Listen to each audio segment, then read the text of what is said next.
Embok iki tetap dina kok ngacakan hasil gede kowe jaman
Iya lho Pak, niki dadi wong lanang karepe piye to Mas sampean kuwi?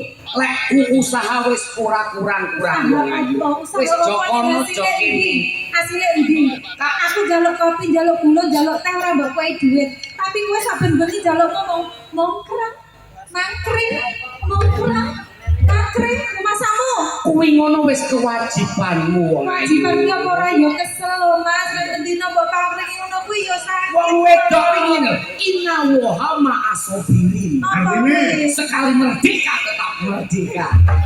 Kaya ngawur lho kowe iki. Wong sabar iki kekasih Gusti Allah wong ayu. Dadi aku kudu sabar. Iya. Ning aku duwe syarat lho Mas. Apa no? Ana duit syarat.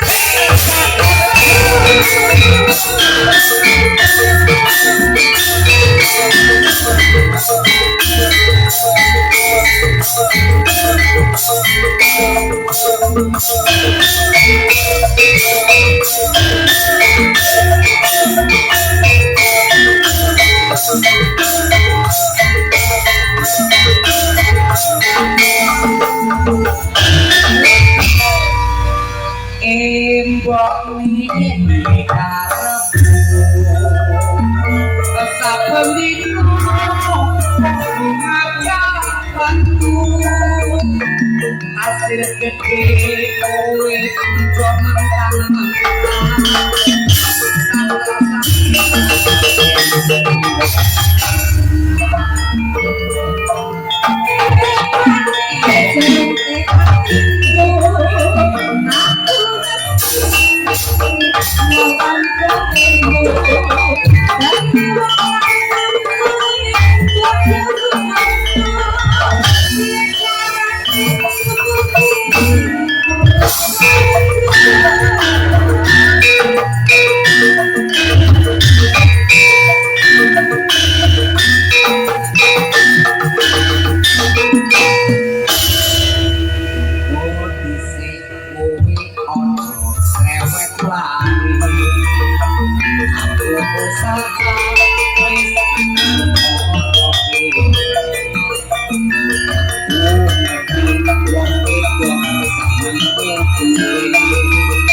นี่sembah nuwun